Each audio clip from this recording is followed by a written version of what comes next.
লাল সবুজের পতাকায় প্রিয় মাতৃভূমিতে ওসমান হাদি, মরদেহ হৃদরোগ ইনস্টিটিউট হিমঘরে, আজ রাষ্ট্রীয় শোক। দুপুরে সংসদের দক্ষিণ প্লাজায় হাদির নামাজের জানাজা, দাফন ঢাকা বিশ্ববিদ্যালয় কেন্দ্রীয় মসজিদ প্রাঙ্গণে। হাদিকে হত্যার প্রতিবাদে সারা দেশে ব্যাপক বিক্ষোভ, ভারতীয় আধিপত্যের বিরুদ্ধে রুখে দাঁড়ানোর প্রত্যয়। গণমাধ্যম সহ বিভিন্ন স্থাপনায় হামলার নিন্দা বিএনপির, নির্বাচনকে অনিশ্চিত করার ষড়যন্ত্রের অভিযোগ।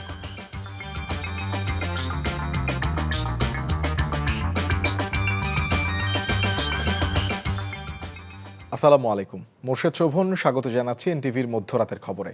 ক্রাউন সিমেন্ট শিরোনাম দেখছিলেন, এবারে নিয়ে যাচ্ছি পুরো খবরে।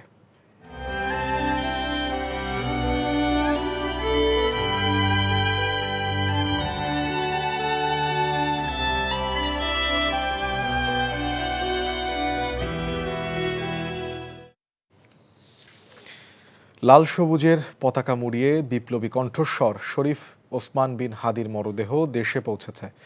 শুক্রবার সন্ধ্যায় তার মরদেহ বহনকারী বিমানটি হজরত শাহজালাল আন্তর্জাতিক বিমানবন্দরে অবতরণ করে। পরে লাশবাহী অ্যাম্বুলেন্স হাদির নিথর দেহ নেওয়া হয় রাজধানীর জাতীয় হৃদরোগ ইনস্টিটিউটের হিমঘরে। সন্ত্রাসী হামলায় গুলিবিদ্ধ হয়ে হাদির নিহতের ঘটনায় আজ রাষ্ট্রীয় শোক ঘোষণা করেছে অন্তর্বর্তী সরকার। বিস্তারিত হাসান মাহমুদের রিপোর্টে।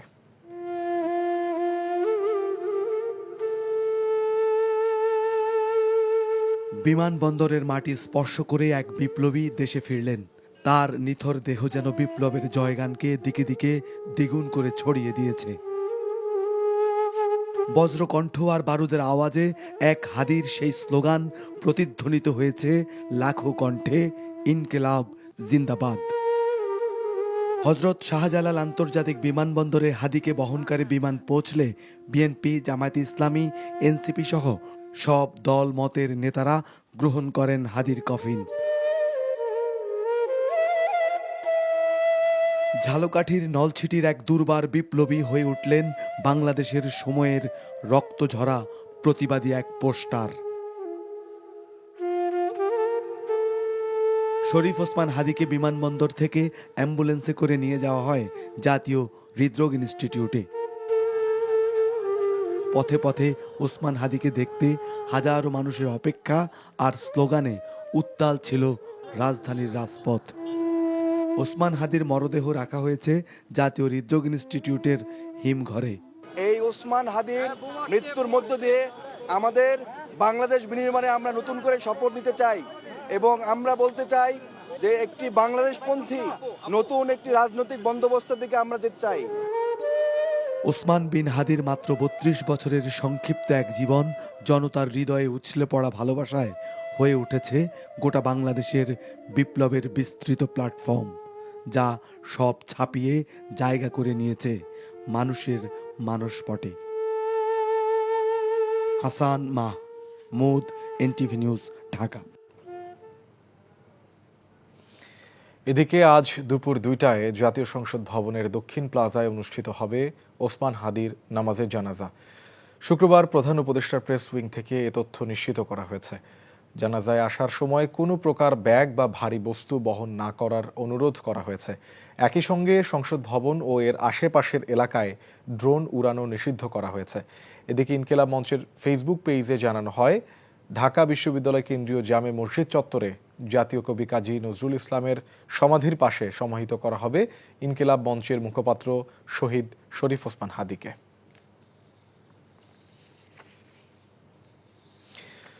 শহীদ শরীফ ওসমান হাদি হত্যার বিচারের দাবিতে শুক্রবার দিনভর উত্তাল ছিল রাজধানীর শাহবাগ এলাকা।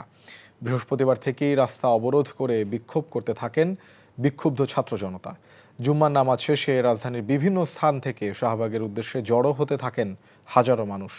শুক্রবার রাত ৮টার দিকে রাস্তা ছেড়ে দিলে প্রায় ২২ ঘন্টা পর সেখানে যান চলাচল স্বাভাবিক হয়। এদিকে ওসমান হাদির আত্মার মাগফিরাত কামনায় মসজিদে মসজিদে করা হয় বিশেষ দোয়া। আপেল শাহরিয়ারের রিপোর্টে বিস্তারিত।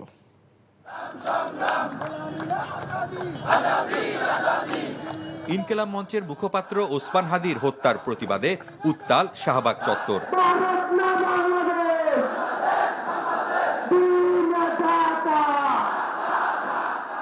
স্লোগানে স্লোগানে প্রকম্পিত রাজপথ। নানা শ্রেণী পেশার মানুষের উপস্থিতি জানান দেয় দেশের স্বার্থে আবারও রাজপথে নামতে প্রস্তুত জনগণ।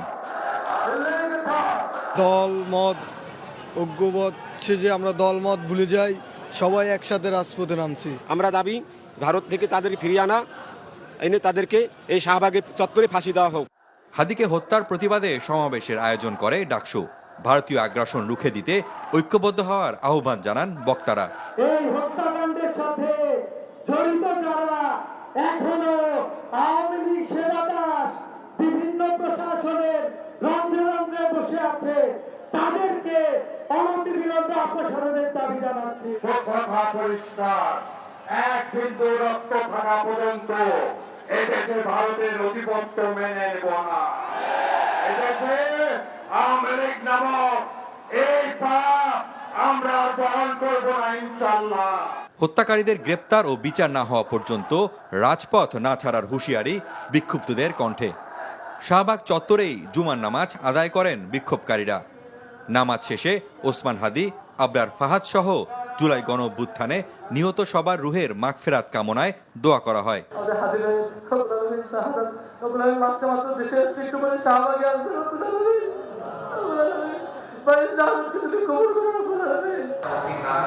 এদিকে ওসমান হাদির জন্য বিশেষ দোয়া ও মোনাজাত করা হয় সকল মসজিদে। জুমার নামাজ শেষে জাতীয় মসজিদ বাইতুল মোকাররম থেকে বিক্ষোভ করেন মুসল্লিরা। আধিপত্যের বিরুদ্ধে কথা বলায় ওসমান হাদিকে মৃত্যুবরণ করতে হয়েছে উল্লেখ করে বক্তারা দেশ থেকে ভিনদেশি আধিপত্যবাদ নির্মূলের হুঁশিয়ারি দেন। বিক্ষোভ মিছিলটি বাইতুল মোকাররম থেকে বের হয়ে শাহবাগে অবস্থানরত বিক্ষোভকারীদের সাথে যোগ দেয়। রাজধানীর বিভিন্ন এলাকাতেও বিক্ষোভ মিছিল হয় হত্যার প্রতিবাদে। Apel Shahriar, NTV news, Dhaka. শরীফ ওসমান বিন হাদির মৃত্যুর খবরে শোক আর ক্ষোভে উত্তাল হয়ে ওঠে সারা দেশ। বিভিন্ন বিশ্ববিদ্যালয়ের শিক্ষার্থী ও সাধারণ মানুষ রাস্তায় নেমে এসে বিক্ষোভে অংশ নেন। পরিকল্পনাকারী সহ হত্যায় জড়িতদের দেশে ফিরিয়ে এনে দ্রুত বিচারের দাবি জানিয়েছে স্বজনসহ বিক্ষুব্ধ জনতা। এছাড়া দেশের সব মসজিদে জুমার নামাজ শেষে হাদির আত্মার মাগফিরাতে করা হয় বিশেষ দোয়া। আহমেদ শরীফের রিপোর্টে বিস্তারিত। ইনকিলাব মঞ্চের মুখপাত্র শরীফ ওসমান হাদির মৃত্যুর খবরে ক্ষোভ ছড়িয়ে পড়ে তার নিজ জেলা ঝালকাঠিতে। জুলাই যোদ্ধার গ্রামের বাড়ি নলছিটিতে এখন শোকাবহ পরিবেশ। স্বজনদের সান্ত্বনা দিতে ছুটে আসছেন অনেকেই। অপরাধীকে ধরতে হবে, অপরাধীর ইন্ধনদাতা কারা তাদেরকে ধরতে হবে, উন্মোচন করতেই হবে। সন্ত্রাসীরা যেখানেই গেছে ওইখান থেকে আইনা দৃষ্টান্তমূলক শাস্তি আমাদের মাঝে এবং সবার জনগণের মাঝে তাদের বিচার করতে হবে। এদিকে হাদির হত্যাকারীদের গ্রেপ্তার ও দৃষ্টান্তমূলক শাস্তির দাবিতে দেশ জুড়ে চলছে বিক্ষোভ। ঢাকা বরিশাল মহাসড়কে অবস্থান এবং বিক্ষোভ মিছিল সমাবেশ করেছে বিক্ষুব্ধ ছাত্র জনতা। শুক্রবার দুপুরে নগরীর নথুল্লাবাদ বাস টার্মিনালে জড়ো হয়ে ঢাকা বরিশাল মহাসড়কে অবস্থান নেয় তারা। খুনিদের গ্রেপ্তারের দাবিতে বিক্ষোভ হয়েছে চট্টগ্রামে। বাদ জুমা জুলাই ঐক্য চট্টগ্রামে কফিন মিছিল বের করে। এছাড়া ছাত্র শিবির সহ বিভিন্ন সংগঠন নগরীতে বিক্ষোভ মিছিল বের করে। সিলেটে জুমার নামাজের পর ওসমান হাদির জন্য দোয়া শেষে হাদির মৃত্যুর প্রতিবাদে দায়ীদের দৃষ্টান্তমূলক শাস্তির দাবিতে বিক্ষোভে অংশ নেয় সর্বস্তরের মানুষ। জুমার নামাজ শেষে রাজশাহীতে সাহেববাজার 0 পয়েন্ট থেকে বের হওয়া বিক্ষোভ মিছিলে জামায়াতে ইসলামী, এনসিপি, গণ অধিকার পরিষদ ও হেফাজতে ইসলামের নেতাকর্মীরা অংশ নেন। শরীফ ওসমান হাদি হত্যাকাণ্ডের প্রতিবাদে খুলনায় জুমার নামাজের পর বিক্ষোভ মিছিল ও শিববাড়ি মোড়ে গায়েবী জানাজা অনুষ্ঠিত হয়। মাগুরায় হাদি হত্যার বিচার দাবিতে বিকেলে সাধারণ ছাত্রছাত্রীদের অংশগ্রহণে মিছিল এবং সমাবেশ হয়েছে। নওগাঁয় জুমার নামাজের পর ঐক্যবদ্ধ প্রতিরোধ মঞ্চ কফিন মিছিল বের করে। এছাড়া জুমার নামাজ শেষে নাটোর, দিনাজপুর, চাঁদপুর, গাজীপুর, মাদারীপুর, মুন্সিগঞ্জ, ফেনী সহ দেশের সব জেলায় বিক্ষোভ মিছিলে অংশ নেয় সর্বস্তরের মানুষ। আহমেদ শরীফ, এনটিভি নিউজ ডেস্ক। শরীফ ওসমান হাদির মৃত্যুর খবরে রাজধানীর বিভিন্ন স্থানে হামলা চালিয়েছে বিক্ষুব্ধ জনতা। প্রথম আলোর প্রথমা প্রকাশনী, ডেইলি স্টার ও ছায়ানটে প্রথমে ভাঙচুর ও পরে আগুন ধরিয়ে দেয় বিক্ষোভকারীরা। এদিকে শুক্রবারও ধানমন্ডির 32 নম্বরে বাড়ি ভাঙচুর করেছে বিক্ষুব্ধ ছাত্র জনতা। এসব ঘটনায় নিন্দা জানিয়েছেন সাংবাদিক সহ বিভিন্ন শ্রেণী পেশার মানুষ। এদিকে শুক্রবার বিকেলে প্রথম আলো কার্যালয়ের সামনে হামলার প্রতিবাদে মানববন্ধন করেছে প্রতিষ্ঠানটির কর্মীরা। আর হামলার ঘটনায় প্রধান উপদেষ্টা ডক্টর মোহাম্মদ ইউনূস প্রথম আলো এবং ডেইলি স্টারের সম্পাদককে ফোন করে দুঃখ প্রকাশ করেছেন। তামজিদ সুমনের রিপোর্ট। ওসমান হাদির মৃত্যুর পর রাজপথে ক্ষোভ ছড়িয়ে পড়লে বৃহস্পতিবার রাতে একদল বিক্ষোভকারী এসে প্রথম আলোর প্রথমা প্রকাশনী ও ইংরেজি পত্রিকা ডেইলি স্টারের অফিসে হামলা চালায়। এ সময় ভাঙচুর করে আগুন ধরিয়ে দেয় তারা। পুড়ে যায় ডেইলি স্টার ও প্রথম আলো ভবনের বিভিন্ন তলার নথিপত্র ও আসবাব। এ ঘটনায় নিন্দা জানিয়েছেন দেশের বিভিন্ন স্তরের মানুষ। যেটা আমাদেরকে সবচাইতে ভয় দিচ্ছে যে জায়গাগুলোর উপর আক্রমণ হয়েছে এগুলো আমাদের একদম রাজধানীর কেন্দ্রবিন্দুতে আছে। তারপরে এখানে সময় মতো পুলিশ আসে নাই, গোয়েন্দা বাহিনী তো আসেই নাই। গোয়েন্দা বাহিনী কি কাজ করে যদি এই কথাগুলো তারা সময় মতো সরকারকে না জানাতে পারে? এই ঘটনার প্রতিবাদ জানিয়ে মানববন্ধন করেছে প্রথম আলোর কর্মকর্তা ও কর্মচারীরা। এ সময় নিজেদের প্রতিষ্ঠানে এরকম হামলার সুষ্ঠু তদন্তের দাবি জানান তারা। আমরা এই ঘটনার প্রতিবাদ জানাই এবং দাবি জানাই যে এটা সুষ্ঠু তদন্ত হোক, যারা দোষী ব্যক্তি তাদের খুঁজে বের করা হোক এবং তাদের বাংলাদেশের আইনের আওতায় দৃষ্টান্তমূলক শাস্তি দেওয়া হোক। এদিকে বিক্ষুব্ধদের ছায়ানটে ভাঙচুর ও অগ্নিসংযোগের ঘটনায় পুড়ে গেছে অতি গুরুত্বপূর্ণ নথি। পুড়িয়ে ফেলা হয়েছে ক্লাসরুমের আসবাব ও বাদ্যযন্ত্র। এই ঘটনায় নিন্দা জানিয়েছে প্রতিষ্ঠানটি। ওসমান হাদির মৃত্যুতে আমরা গভীর শোক প্রকাশ করছি, কিন্তু তার মৃত্যুকে কেন্দ্র করে ছায়ানটে এই ধরনের হামলার বিষয়টি আমাদের কাছে একেবারেই বোধগম্য নয় এবং এই বিষয়ে আমরা নিন্দা জ্ঞাপন করছি এবং সুষ্ঠু তদন্ত দাবি করছি। শুক্রবারেও ভাঙা হয়েছে ধানমন্ডি ৩২ নম্বরের বাড়ি। সকাল থেকে একদল বিক্ষুব্ধ জনতা হাতুড়ি শাবল দিয়ে বাড়ির দেয়াল ভেঙে ফেলেন। ওসমান হাদি ভাই বাংলাদেশের একজন বিপ্লবী ছিল এবং তার মৃত্যু হয়েছে সম্পূর্ণভাবে ভারতের আধিপত্যবাদ বিস্তারকারীদের মাধ্যমে। তো একদিকে এটা আমাদের জন্য শোকবহ মুহূর্ত হলেও আমরা এই শোককে অবশ্যই শক্তিতে রূপান্তর করতে চাই। আমরা চাই না একটার পর একদিন যাওয়ার পরপরই এই ওসমান হাদির মতো আমরা এক একজন বিপ্লবীকে হারাই। ওসমান হাদির মৃত্যুর পর রাজধানীতে সতর্ক অবস্থায় রয়েছে সেনাবাহিনী সহ সকল আইন শৃঙ্খলা বাহিনী। মোড়ে মোড়ে দেয়া হয়েছে ব্যারিকেড। প্রথম আলো ও ডেইলি স্টারের সামনে নেওয়া হয়েছে বাড়তি নিরাপত্তা। Tamjid Suman, NTV news, Dhaka. এদিকে রাজধানীর তোপখানা সড়কে উদীচী শিল্পগোষ্ঠীর কার্যালয়ে আগুন দিয়েছে দুর্বৃত্তরা। শুক্রবার সন্ধ্যা 6:45টার দিকে জাতীয় প্রেস ক্লাবের বিপরীত পাশে উদীচী কার্যালয়ে এই অগ্নিকাণ্ডের ঘটনা ঘটে। খবর পেয়ে ফায়ার সার্ভিসের 4টি ইউনিট দ্রুত ঘটনাস্থলে গিয়ে আগুন নিয়ন্ত্রণে আনে। উদীচীর সাধারণ সম্পাদক জানান, পরিকল্পিতভাবে এই আগুন লাগানো হয়েছে, তবে তাৎক্ষণিকভাবে অগ্নিকাণ্ডের কারণ এবং ক্ষয়ক্ষতির পরিমাণ জানা যায়নি। এদিকে প্রথম আলো, ডেইলি স্টার, ছায়ানটে হামলা ও নিউ এজের সম্পাদক নুরুল কবিরকে হেনস্থার ঘটনায় নিন্দা জানিয়ে যৌথ বিবৃতি দিয়েছে সম্পাদক পরিষদ ও সংবাদপত্র মালিকদের সংগঠন নোয়াব। আর ছায়ানটে হামলা ও লুটপাটের ঘটনায় জড়িত প্রত্যেককে সিসিটিভি ফুটেজ দেখে চিহ্নিত করা হচ্ছে বলে জানান সংস্কৃতি উপদেষ্টা মোস্তফা সরোয়ার ফারুকী। এদিকে দিনাজপুরের বোচাগঞ্জে সাবেক নৌ প্রতিমন্ত্রী খালিদ মাহমুদ চৌধুরীর বাড়িতে আগুন দিয়েছে দুর্বৃত্তরা। শুক্রবার রাত 8টায় বাড়িটিতে আগুন দেয়। এ সময় ওই বাড়িতে কেউ ছিলেন না।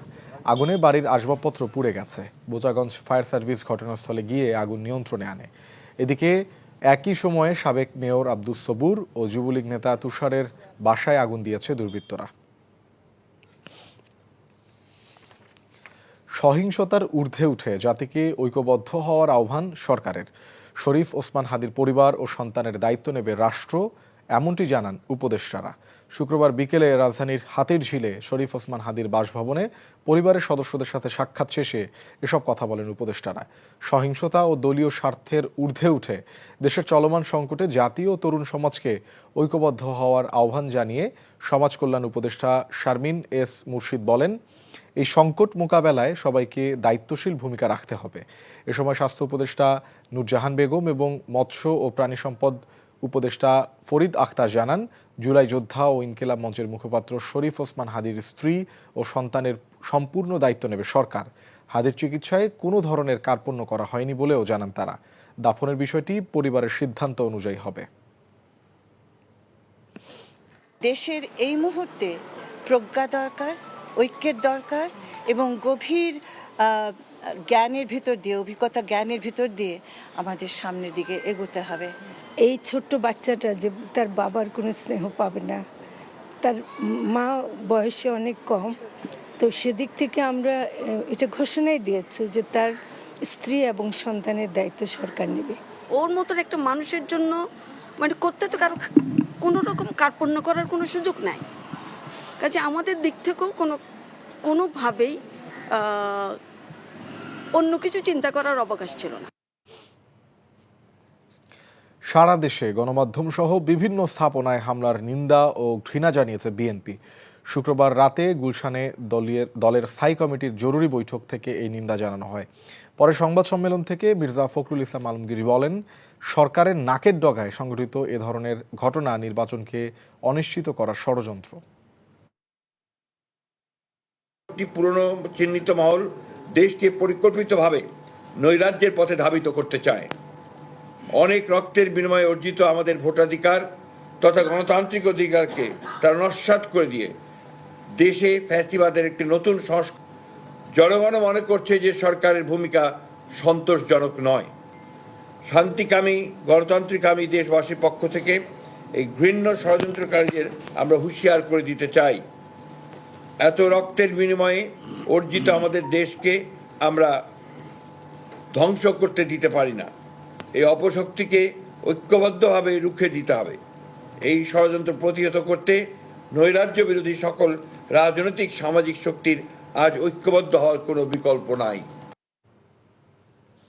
জামায়াতে ইসলামীর আমির ডাক্তার শফিকুর রহমান যুক্তরাজ্য সরকারের একটি প্রতিনিধি দলের সঙ্গে বৈঠক করেছেন।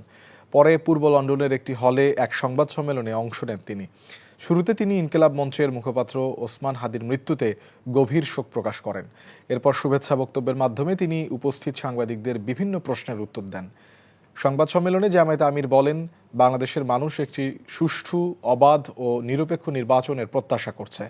জনগণের মতামতের প্রতিফলন ঘটিয়ে একটি গ্রহণযোগ্য নির্বাচনী ব্যবস্থাই দেশের রাজনৈতিক স্থিতিশীলতা ও গণতন্ত্রকে এগিয়ে নিতে পারে।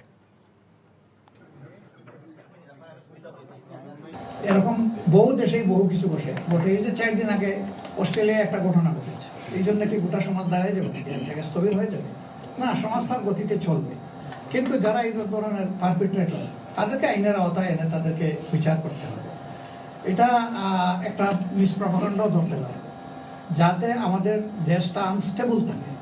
এই জন্য পরিকল্পিতভাবে কোনো কোয়ার্টার থেকে এই ধরনের জিনিস ডিসপ্রপাগান্ডা স্প্রেড করা হয়, যেটাকে আমরা আসলে গ্রহণ করতে পারি না। আমরা মনে করি, আমরা আশাবাদী, ইনশাল্লাহ ফেব্রুয়ারিতে যথাসময় ইলেকশন হবে।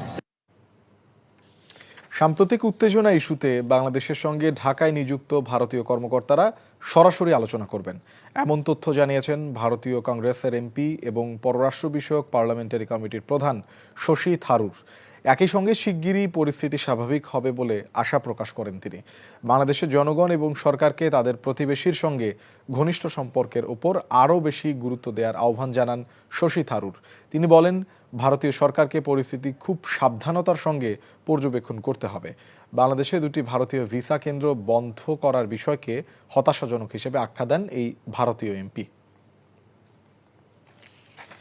এদিকে ইনকিলাব মঞ্চের মুখপাত্র শরীফ ওসমান হাদির মৃত্যুতে গভীর উদ্বেগ প্রকাশ করেছেন জাতিসংঘের মানবাধিকার বিষয়ক হাই কমিশনার ভলকার তুর্ক। শুক্রবার বিবৃতিতে তিনি এ ঘটনার দ্রুত ও নিরপেক্ষ তদন্তের দাবি জানিয়েছেন। দায়ীদের জবাবদিহি এবং আইনি প্রক্রিয়ায় নিশ্চিত করার অনুরোধ করেন তিনি। ভলকার তুর্ক সবাইকে শান্ত থাকার আহ্বান জানিয়েছেন। সতর্ক করে বলেছেন, প্রতিহিংসা এবং প্রতিশোধ কেবল বিভাজন বাড়াবে এবং পরিস্থিতিকে আরও জটিল করে তুলবে।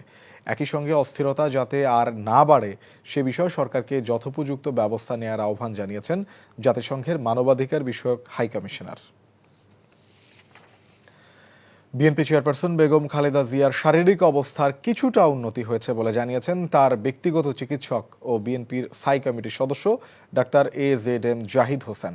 শুক্রবার বিকেলে এভার কেয়ার হাসপাতালে গণমাধ্যমে ব্রিফিংকালে তিনি বলেন, বেগম জিয়ার স্বাস্থ্যের অবনতি হয়নি, তাকে সিসিইউতে রাখা হয়েছে।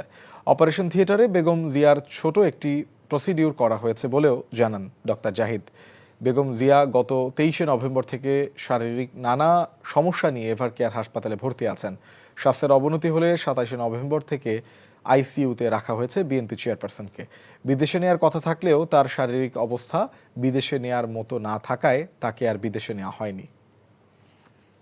গাজীপুর মহানগরীর পুবাইল থানার বসুগাঁও এলাকায় দিশারি গ্রুপের একটি কারখানায় ভয়াবহ অগ্নিকাণ্ডের ঘটনা ঘটেছে।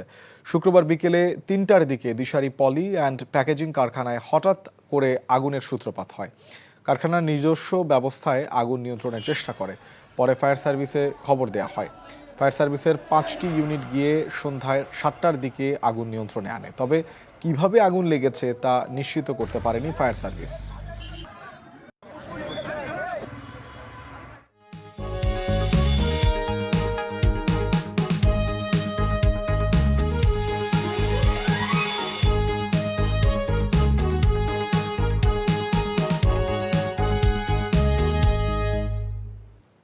নাসির সিনটেক্স গ্রুপ নির্বাচনের পথে পথে।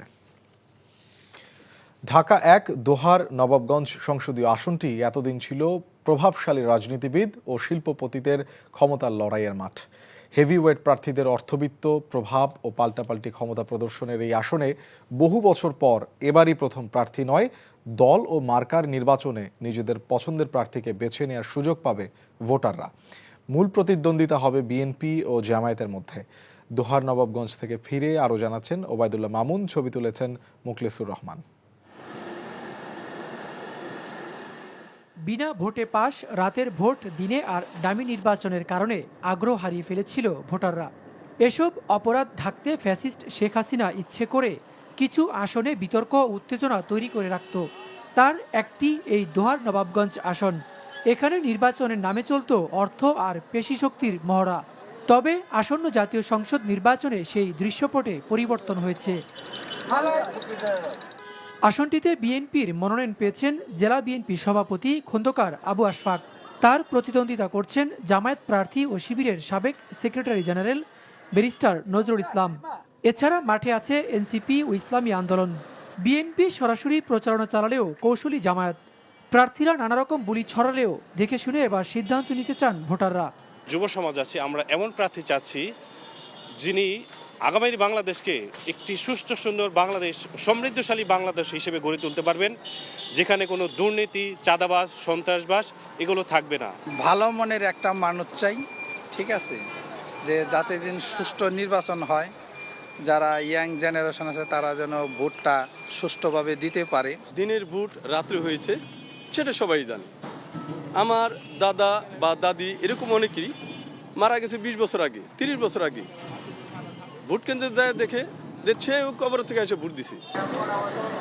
আসনটিতে বেশিরভাগ সময়ই বিএনপি জয়ী হয়েছে, তাই অতীতের ধারাবাহিকতা এবারও বজায় থাকবে বলে মনে করছেন তারা।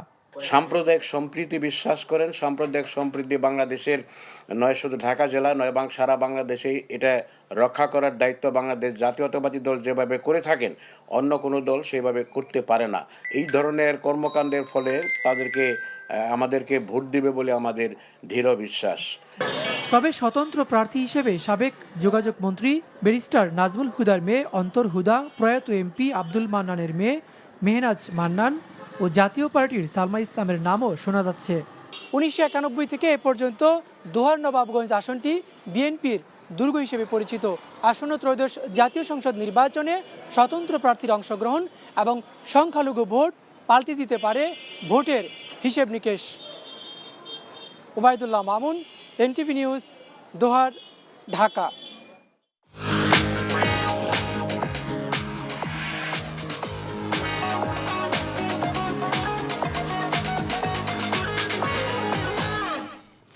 এবারে মার্কেন্টাইল ব্যাংক অর্থনীতির খবর। ভরা মৌসুমে শীতকালীন সবজির দাম বেশ খানিকটা কমলেও সাপ্তাহিক ছুটির দিন শুক্রবার বেশিরভাগই বিক্রি হয়েছে 50 টাকার উপরে। রাজধানীর টাউন হল বাজারে কেজিতে 10 থেকে 20 টাকা কমে শিম বিক্রি হয়েছে 80 টাকায়, মূলা 50 টাকা, ফুলকপি 30 টাকা ও বাঁধাকপি পিস বিক্রি হয়েছে 40 টাকায়।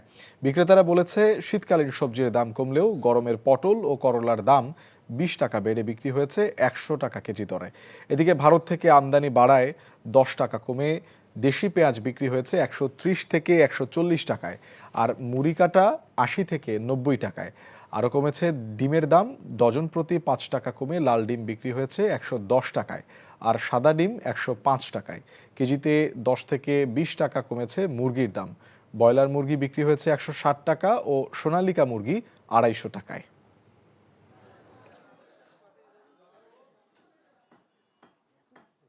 বলার চালটা আগে বেচতাম 115 থেকে 20 টাকা, এখন 130 থেকে 35 টাকা বলার চালের দাম।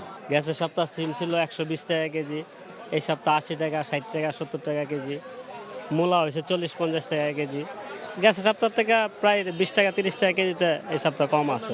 ব্রয়লার গ্যাসের সপ্তাহ মনে করেন যে 170 বেচছি, এখন 160 টাকা ব্যস্ত আছি ব্রয়লার। আর সোনালি ডামনার গ্যাসের সপ্তাহ 270-80 বেচছি, এখন 260-250।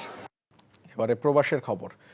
আমিরাতে যথাযোগ্য মর্যাদায় উদযাপন করা হয়েছে মহান বিজয় দিবস। আমিরাত থেকে মামুনুর রশিদ জানান, দিবসটি উপলক্ষে আবুধাবিতে অবস্থিত বাংলাদেশ দূতাবাস এবং দুবাইয়ের বাংলাদেশ কনস্যুলেট আলাদাভাবে আলোচনা সভা, সাংস্কৃতিক অনুষ্ঠান ও নানা কর্মসূচির আয়োজন করে। আবুধাবিতে জাতীয় পতাকা উত্তোলন করেন রাষ্ট্রদূত তারেক আহমেদ এবং দুবাইয়ের কনসাল জেনারেল মোহাম্মদ রাশিদুজ্জামান। তারপর আলোচনা সভা ও সাংস্কৃতিক অনুষ্ঠানে দূতাবাস ও কনস্যুলেটের সকল কর্মকর্তা কর্মচারী এবং প্রবাসী বাংলাদেশি কমিউনিটির নেতৃবৃন্দ উপস্থিত ছিলেন। সভায় স্বাধীনতা যুদ্ধের শহীদদের আত্মার মাগফিরাত কামনায় দোয়া করা হয়।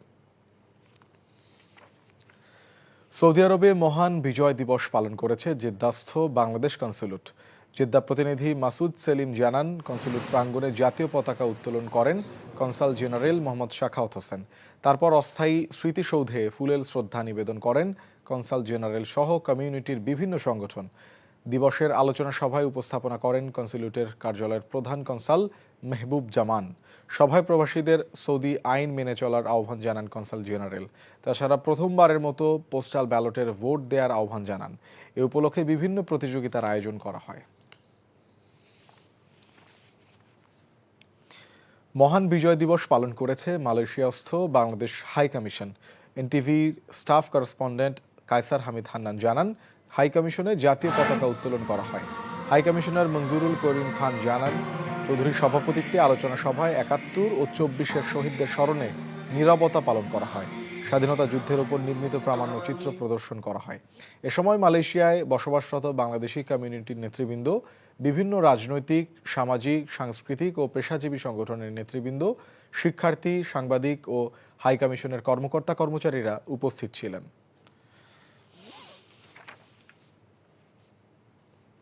কুয়েতে প্রবাসীদের পোস্টাল ভোট নিয়ে আলোচনা সভার আয়োজন করে বিএনপি। এনটিভি কুয়েত প্রতিনিধি আলামিন সরকার জানান, আলোচনায় যোগ দেন বিএনপির আন্তর্জাতিক বিষয়ক সম্পাদক আহমেদ আলী মুকিব, সৌদি আরব যুব দলের সভাপতি আব্দুল মান্নান এবং বাহরাইন বিএনপির সাধারণ সম্পাদক আলাউদ্দিন। অনুষ্ঠানের আয়োজন করেন কুয়েত বিএনপির সভাপতি মাহফুজুর রহমান ও কাদের মোল্লা। উপস্থিত ছিলেন কুয়েত বিএনপির সাবেক সদস্য সচিব শওকত আলী, সিনিয়র নেতা জালাল আহমেদ চুন্নু মোল্লা, মঈনুদ্দিন সহ অন্যরা। সভায় বিএনপি চেয়ারপারসন বেগম খালেদা জিয়ার রোগ মুক্তি কামনায় দোয়া করা হয়। খবর শেষ করছি, যাওয়ার আগে ক্রাউন সিমেন্ট শিরোনামগুলো আরেকবার। লাল সবুজের পতাকায় প্রিয় মাতৃভূমিতে ওসমান হাদি, মরদেহ হৃদরোগ ইনস্টিটিউট হিমঘরে আজ রাষ্ট্রীয় শোক। দুপুরে সংসদের দক্ষিণ প্লাজায় হাদি নামাজের জানাজা দাফন ঢাকা বিশ্ববিদ্যালয় কেন্দ্রীয় মসজিদ প্রাঙ্গণে। হাদিকে হত্যার প্রতিবাদে সারা দেশে ব্যাপক বিক্ষোভ, ভারতীয় আধিপত্যের বিরুদ্ধে রুখে দাঁড়ানোর প্রত্যয়। গণমাধ্যম সহ বিভিন্ন স্থাপনায় হামলার নিন্দা বিএনপির, নির্বাচনকে অনিশ্চিত করার ষড়যন্ত্রের অভিযোগ। এই ছিল মধ্যাহ্নের খবর। এই খবরের ভিডিও সহ আপডেট জানতে ভিজিট করুন এনটিভি অনলাইন www.ntvbd.com। এছাড়াও এনটিভির জনপ্রিয় সব অনুষ্ঠান ও খবরের আপডেট জানতে ভিজিট করুন আমাদের ইউটিউব ও ভেরিফাইড ফেসবুক পেজ। সবাইকে ধন্যবাদ, শুভরাত্রি।